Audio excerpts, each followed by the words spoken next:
Hi guys, आप देख रहे हैं फ्लाइंग करियर पॉइंट। दोस्तों, आप सभी का हमारे चैनल पे बहुत बहुत स्वागत है। दोस्तों, हम लोग अभी बात कर रहे थे इससे पहले भारतीय इतिहास को जानने के स्रोत कौन कौन से हैं। तो अभी हम लोग प्राचीन इतिहास पढ़ रहे हैं, इसलिए प्राचीन इतिहास के जानने के स्रोत के विषय में ही बात करेंगे। इससे पहले भी हम लोगों ने लौकिक साहित्य यानी कि धर्मेत्तर साहित्य के विषय में जाना है और उसी को अभी हम लोग आगे बढ़ाएंगे। तो हम लोग 11 नंबर तक पढ़ चुके हैं। अब 12वें नंबर पे जो है, आइए देखते हैं कि राजतरंगिणी का नंबर आता है। राजतरंगिणी बहुत ही महत्वपूर्ण ग्रंथ है जिसको कि कल्हड़ ने इसकी रचना की है, यानी कि इसके जो लेखक रहे हैं वो कल्हड़ रहे हैं। 1148 से 1150 के बीच में इसकी रचना की गई है। ये किस विषय से संबंधित है? कश्मीर के इतिहास पर आधारित इस ग्रंथ में 11 अन्य ग्रंथों का कल्हड़ ने सहयोग लिया है। यानी कि ये जो ग्रंथ है ये एक प्रकार से कश्मीर के इतिहास पर आधारित है और इस ग्रंथ के यानी कि राजतरंगिणी की रचना करने में 11 अन्य ग्रंथों की सहायता ली गई है। तो जो कल्हड़ ने यानी कि जब इसकी रचना किया था तब 11 अन्य ग्रंथों की जो है इसमें सहायता ली थी, और जिसमें अब केवल नीलमत पुराण ही उपलब्ध है। यानी कि जब 11 अन्य ग्रंथ रहे हैं इसमें से जो है सिर्फ जो नीलमत पुराण है वही उपलब्ध है, बाकी अन्य उपलब्ध नहीं है। तो राजतरंगिणी की रचना करने का एक लाभ तो ये होता है कि जैसे कि अन्य ग्रंथ विलुप्त हो गए, वो अब आज के टाइम में उपलब्ध नहीं है, तो कल्हड़ ने उनकी सहायता लिया है। तो हमें कल्हड़ ने राजतरंगिणी की रचना की तो इससे कश्मीर के विषय में जानने में सहायता हमको प्राप्त होती है। लेकिन और इसके साथ साथ हमें 11 अन्य ग्रंथों में क्या लिखा हुआ था उसके विषय में भी हमको जानकारी प्राप्त हो जाती है। तो काफ़ी जो है मतलब हमको ये राजतरंगिणी कल्हड़ के इस रचना से हमको बहुत कुछ जानने को मिलता है। इसमें आदिकाल से लेकर के 1150 ईस्वी तक का विवरण मिलता है।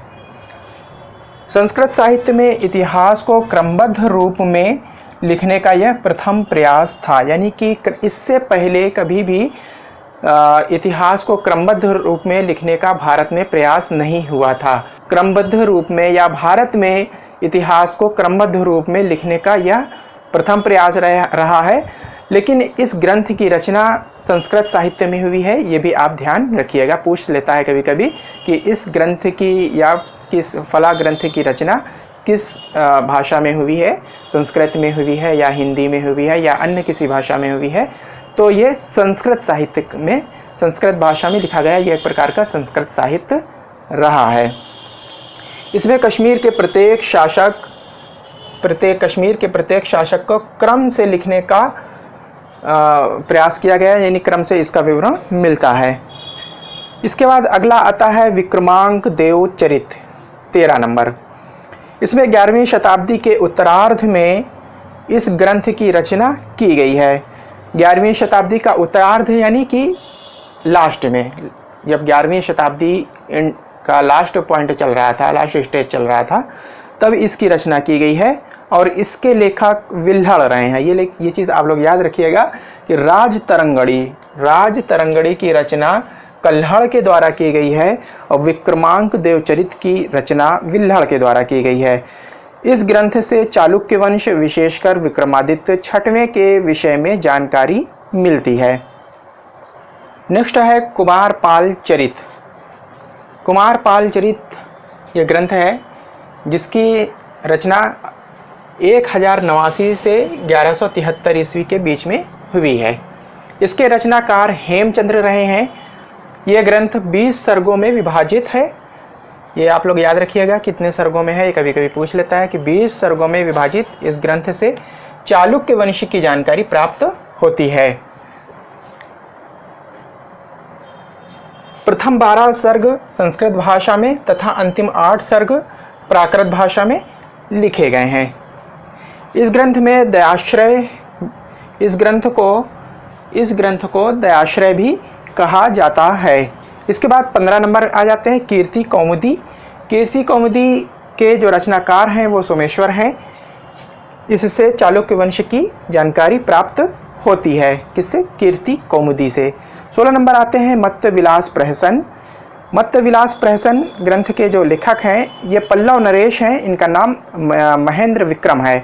इनके द्वारा यह ग्रंथ रचा गया है।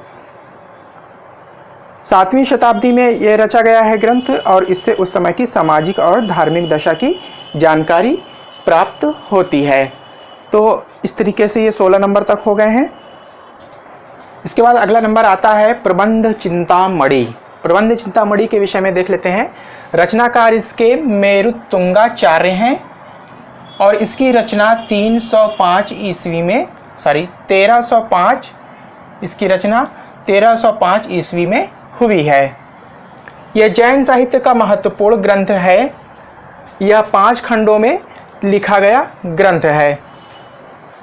यह खंड क्रमशः विक्रमांक, सातवाहन मूलराज, मुंज, नरपति भोज, सिद्धराज, जय सिंह, कुमार पाल, लक्ष्मण सेन, जयचंद्र आदि के विषय में जानकारी इससे मिलती है। इसके बाद 18 नंबर आ जाते हैं बसंत विलास। बसंत विलास के रचनाकार हैं महाकवि बालचंद्र। महाकवि बालचंद्र के द्वारा इसकी रचना की गई है। इसमें वस्तुपाल के उदारवादी कार्यों का उल्लेख मिलता है। साथ ही चालुक्य वंशी राजनीति का विवरण भी इससे प्राप्त होता है। इसके बाद अगला आता है 19 नंबर अवंती सुंदरी कथा। इसके रचनाकार हैं महाकवि दंडी। इस ग्रंथ से पल्लवों के विषय में जानकारी प्राप्त होती है। इसके बाद 20 नंबर आ जाते हैं पृथ्वीराज विजय।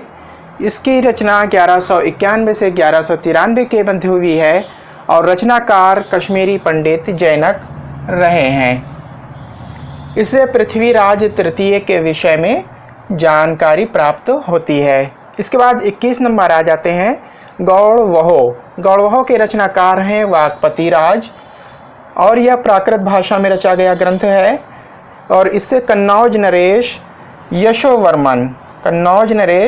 यशोवर्मन के विषय में जानकारी मिलती है। तो दोस्तों जो है इस प्रकार से जो ये अलौकिक ग्रंथ रहे हैं ये कंप्लीट हो गए हैं। अब इसके बाद हम लोग आगे जो है जो भी अभी इसका चैप्टर में है टॉपिक वो हम लेकर के आएंगे। तो 1 से 2 वीडियो अभी और बनेगा। इसके बाद प्राचीन इतिहास के जानने के स्रोत के ये जो है ये चैप्टर समाप्त हो जाएगा। तो दोस्तों जो है अगर आप लोगों को हमारा वीडियो पसंद आया हो तो दोस्तों आप लोग लाइक करिएगा और जिन लोगों ने अभी तक हमारे चैनल को सब्सक्राइब नहीं किया है दोस्तों आप लोग वीडियो तो देखते हैं लेकिन चैनल को सब्सक्राइब नहीं करते हैं तो दोस्तों हमारे चैनल को सब्सक्राइब कर लीजिए। साथ ही बराबर में लगे हुए बेल के आइकन को भी प्रेस कर लीजिए।